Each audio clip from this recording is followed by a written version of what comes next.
75,000 मस्जिदें क्यों गिराई गई? क्यों छोड़ रहे हैं लोग इस्लाम? क्या है इस्लाम छोड़ने की बड़ी वजह? क्यों दुनिया का इस्लाम से हुआ मोह भंग? नमस्कार, पर्दाफाश में आपका स्वागत है। मैं हूँ आपके साथ सोनाली। आज बात करेंगे इस्लाम धर्म की, क्योंकि अब दुनिया में इस्लाम को लेकर एक युद्ध छिड़ गया है। एक तरफ तो चाइना में मस्जिदें ध्वस्त की जा रही हैं, अब सामने आया है कि ईरान में भी 75,000 मस्जिदों पर ताला लगा है। आखिर क्यों मौलवियों का कहना है कि इस्लाम की तरफ अब लोगों का ध्यान हट रहा है? ऐसा क्यों कि चाइना से लेकर ईरान में मस्जिदें बंद हो रही हैं? क्या अब आतंकवाद इस्लाम की जड़ों को कमजोर कर रहा है? क्या दुनिया भर के धर्मांतरण अब लोगों का मन इस्लाम से हटा रहे हैं? आज इसी सवाल से पर्दा उठाएंगे, तो चलिए शुरू करते हैं। क्या दुनिया में इस्लाम को लेकर एक वॉर छिड़ गया है? क्या अब खुद इस्लामिक देश इस्लाम से मन हटाकर बैठे हैं? आखिर क्यों इस्लाम से लोगों का मन हट रहा है? क्या आतंकवाद दुनिया में इस्लाम को बदनाम कर रहा है? क्या आतंकवाद, लव जिहाद जैसी चीजें अब लोगों को परेशान कर रही हैं? क्या खुद मुसलमान अब मुसलमान होने पर पीछे हट रहा है? ऐसा क्यों? सवाल कई हैं। कोई भी धर्म हमें नफरत नहीं सिखाता। इस्लाम खुद एक बहुत खूबसूरत धर्म है, जहाँ नेकी की सीख हमें इसी धर्म से मिलती है। लेकिन कुछ धर्म के ठेकेदार इस्लाम को बर्बाद करने पर तुले हैं और बदनाम करने पर तुले हैं, और ये हमारे देश में ही नहीं है बल्कि पूरी दुनिया में बैठे हैं। ऐसे धर्म की कट्टरपंथी जो धर्म का पूरा किस्सा ही बदल देते हैं। धर्म की सीख सिखाने वाले ही अगर गलत हों तो आखिर क्या लोग मानेंगे और क्या लोग समझेंगे? इसलिए आज एक रीजन इस्लाम से लोगों का मन हट रहा है, वो यही है कि इस्लामिक कट्टरपंथी अब इस्लाम नहीं बल्कि सिर्फ कट्टरपंथ का प्रचार कर रहे हैं। जी हाँ, इसलिए अब पूरी दुनिया में इस्लाम का झंडा धीरे धीरे कमजोर होता जा रहा है। दुनिया का वो धर्म जो नेकी सिखाता है, आज इन कट्टरपंथियों के हाथों से बर्बाद हो रहा है। वही दूसरा एक सबसे बड़ा कारण है आतंकवाद।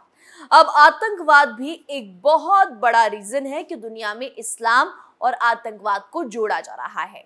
पूरी दुनिया में आतंकवाद नामक संक्रामक बीमारी के प्रसार के बाद से ही बार बार आतंकवाद को इस्लाम से जोड़ा जाता रहा है, लेकिन हमेशा से इस राय की तीखी आलोचना होती रही है। ये सही है कि आतंक का कोई धर्म नहीं होता, लेकिन ये भी सच है कि ISIS और तालिबान जैसे संगठन इस्लाम के नाम पर आतंक फैला रहे हैं। वहीं लोगों के दिमाग में ये भी बात बैठ गई है, इसलिए आज पूरी दुनिया में मस्जिदों पर ताला लग रहा है। आज एग्जाम्पल ईरान का देख लीजिए। हाल ही में ईरान में हुए महिलाओं के आंदोलन ने पूरी दुनिया का ध्यान खींचा। एक मौलाना ने तो यहाँ तक दावा किया है कि मुल्क की 75,000 में से 50,000 मस्जिद बंद हो चुकी हैं।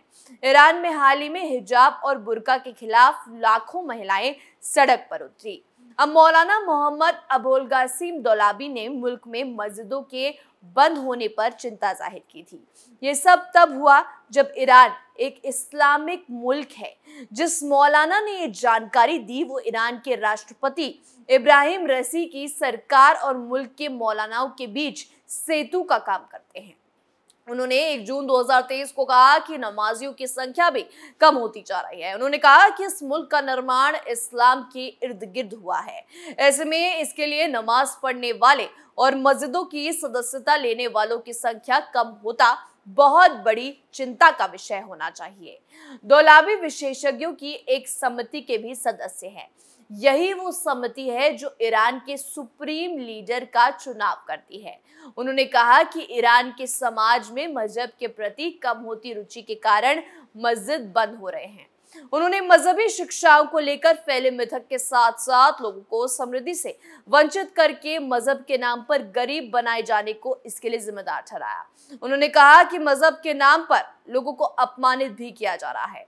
75,000 मस्जिद ईरान जैसे देश में, वहीं चाइना भी मस्जिदों पर हमला करने में पीछे नहीं है। चीन के एक हिस्से में तनाव बढ़ता जा रहा है, क्योंकि एक मस्जिद को तोड़े जाने को लेकर हुई मुस्लिम समुदाय और पुलिस आमने सामने है। एक मस्जिद को आंशिक रूप से गिराने की योजना को लेकर यूनान प्रांत के नागू शहर में भड़की हिंसा और झड़पों के बाद चीन ने सैकड़ों पुलिस कर्मियों को तैनात कर दिया है। बड़ी संख्या में मुसलमानों को गिरफ्तार कर लिया गया है। एक रिपोर्ट के मुताबिक 2017 के बाद से शिनजियांग में लगभग 8,500 मस्जिदों को पूरी तरह से ध्वस्त कर दिया गया है। मस्जिदों की ये तोड़फोड़ माओ से तुंग के शासनकाल में 1966 से शुरू हुई। दूसरी तरफ चीन की सरकार धार्मिक स्थलों को व्यापक रूप से गिराए जाने की खबरों को पूरी तरह से खारिज करती आई है।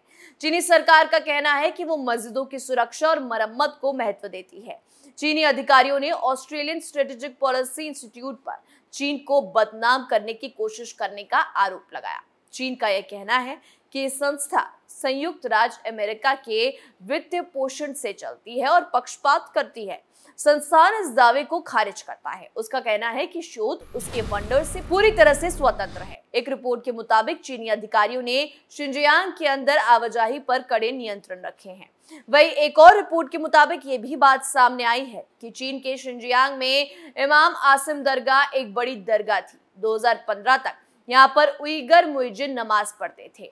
2020 तक इस मस्जिद को तोड़ दिया गया। पिछले साल काशगर की इस मस्जिद को बार में बदल दिया गया। पिछले साल काशगर की एक और मस्जिद को दुकान में बदल लिया गया था। इसी तरह नान्युआन स्ट्रीट मस्जिद को 2018 में तोड़ा गया और जब मजार को 2019 में तोड़ा गया। Think tank Australian strategic policy institute के मुताबिक शिनजियांग में 24,000 से ज्यादा मस्जिदें थी। अब यहाँ पर महज 3,000 मस्जिदें बची हैं। रिपोर्ट में कहा गया है कि 2017 के बाद से 30% मस्जिदों को ध्वस्त कर दिया गया था और 30% किसी न किसी तरह से क्षतिग्रस्त हो गए थे। इनमें से कई मस्जिदों का गुंबद और मीनार को खास तौर से हटा दिया गया। रिपोर्ट में कहा गया कि मस्जिदों के टूटने के बाद कई खाली जगह अभी भी खंडर बनी हुई है। कुछ को सड़कों और कार पार्कों में बदल दिया गया तो खेती के लिए इस्तेमाल किया जा रहा है। शिनजियांग में हजारों मस्जिदों को केवल 3 साल के अंदर क्षतिग्रस्त या पूरी तरह से नष्ट कर दिया गया। इसी तरह की घटनाओं को गिनने बैठे तो जिस यूनान प्रांत में नागो है उसमें करीब 5 साल पहले 3 मस्जिदों पर ताला जड़ दिया गया था। लिंजिया में कई मस्जिदों का स्वरूप बदल दिया गया। इतना ही नहीं, अब उन्हें पहचानना भी बहुत मुश्किल हो गया है। इसी तरह जहां जहां मुस्लिम आबादी बसी है वहां हर तरह के धार्मिक चिन्हों को हटा दिया गया है या हटाया जा रहा है। चीन की कोशिश है कि इस्लाम के चीनीकरण की। साल 2015 में राष्ट्रपति शी जिनपिंग ने इसकी अपील की थी। हालांकि उसके पहले भी धार्मिक आजादी न के बराबर थी चीन में, खासकर मुस्लिम और ईसाइयों को। लेकिन शी जिन के इच्छा की जाहिर करने के बाद तो फंदा और कस गया था। भले ही चीन की तरफ से एक्सप्लेनेशन आया हो कि पहले राष्ट्रवाद फिर धर्म और जात, लेकिन सबको पता है अब चीन का क्या एक्सप्लेनेशन आया। इतनी मस्जिदें तोड़ने पर तो आपको बता दें, दरअसल जिस तरह एक वक्त पर चीन ने पूरे देश से ईसाई धर्म के प्रतीक चिन्ह क्रॉस को हटाने का अभियान चलाया था, अब वैसा ही सिलसिला चल रहा है इस्लाम के खिलाफ। चीन का अपने मुस्लिम लोगों को संदेश साफ है कि उन्हें पहले पार्टी को रखना होगा, फिर चीनी संस्कृति को, इसके बाद धर्म की बारी आएगी और धर्म भी उस स्वरूप में जो सरकार की ओर से बताया जाएगा। दुनिया में चाहे जो चल रहा हो, लेकिन चीन के अंदर कोई नई धार्मिक परंपरा शुरू नहीं होगी।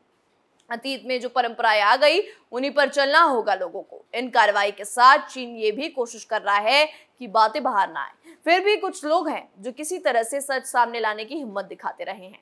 लेकिन अब बात सिर्फ राष्ट्रवाद की नहीं है, बल्कि ये बात तो सच है कि चीन खुद अब अपने आप को आतंकवाद की धूल से हटाना चाहता है। इसलिए वो मुस्लिम आबादी कम से कम करना चाहता है ताकि अब इससे राष्ट्रवाद बचे। अब चीन के पास भारत के साथ सीधी टक्कर है, इसलिए इस्लामीकरण और आतंकवाद वो इस वक्त किसी भी हाल में नहीं टॉलरेट कर सकता।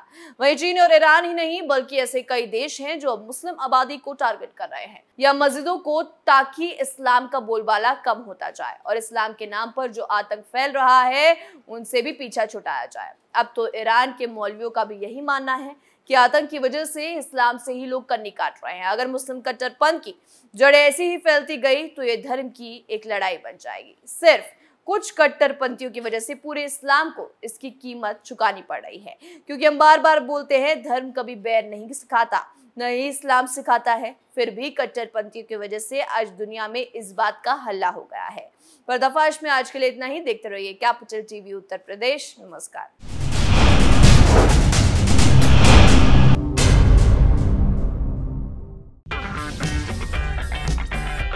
अगर आपको हमारा वीडियो पसंद आया हो तो इसे लाइक करें, हमारे चैनल को सब्सक्राइब करें और हाँ, बेल आइकन दबाना ना भूलें ताकि आप तक हमारे वीडियो की नोटिफिकेशन पहुंचती रहे।